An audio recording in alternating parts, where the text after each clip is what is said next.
ఈ ఎన్నికల్లో ఏపీ నుండి బీజేపీ ప్రాతినిధ్యం పెరిగింది. ఆ పార్టీకి చెందిన 8 మంది ఎమ్మెల్యేలు ఉన్నారు. ఇందులో రాష్ట్ర మంత్రి ఒకరు అయ్యారు, 3 ఎంపీలు అయ్యారు. అందులో ఒకరు కేంద్ర మంత్రిగా ఎంపికయ్యారు. అయితే ఇంత ప్రాతినిధ్యం పెరిగినా ఏపీలో మాత్రం ఆశించిన స్థాయిలో పనిచేయలేకపోతున్నారు బీజేపీ ప్రజాప్రతినిధులు. సాధారణంగా అయితే బీజేపీ కేంద్రంలో అధికారంలో ఉన్నందున బీజేపీ ఎమ్మెల్యేలతో పాటుగా ఎంపీలకు ఎంతో ప్రాధాన్యత దక్కాలి.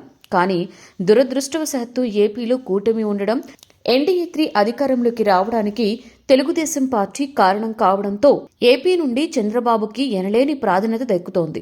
మరొకవైపు జనసేన అధినేత పవన్ కళ్యాణ్ ను బీజేపీ బలంగా నమ్ముతోంది. దాని ఫలితంగా బీజేపీ ప్రజాప్రతినిధులకు పెద్దగా ప్రాతినిధ్యం దక్కడం లేదు. రాష్ట్ర శాసనసభలో వారు సాధారణ ఎమ్మెల్యేలుగా మారారు.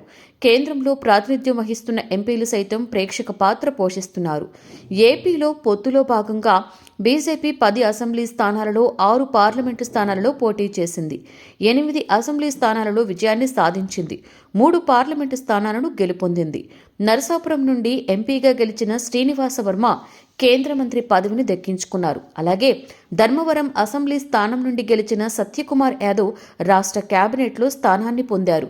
బీజేపీ రాష్ట్ర అధ్యక్షురాలిగా ఉన్న పురంధేశ్వరి రాజమండ్రి ఎంపీగా గెలిచారు. అనకాపల్లి పార్లమెంటు స్థానం నుండి సీఎం రమేష్ బీజేపీ అభ్యర్థిగా పోటీ చేసి గెలిచారు.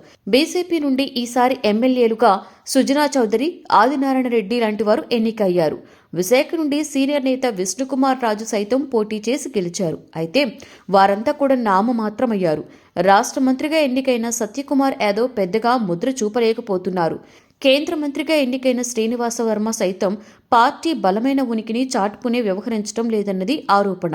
బీజేపీ రాష్ట్ర అధ్యక్షురాలుగా పురంధేశ్వరి ఉన్నారు. అయితే ఎన్నికల అనంతరం బీజేపీ బలంగా ప్రజల్లోకి చొచ్చుకు వెళ్లేందుకు ప్రయత్నం చేయడం లేదన్న విమర్శ ఉంది.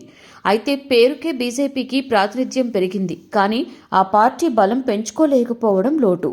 ప్రభాత సూర్యుడు జాతీయ తెలుగు దినపత్రిక. ప్రతి అక్షరం నిజం వైపు. నిజం దాగదు, వార్త ఆగదు.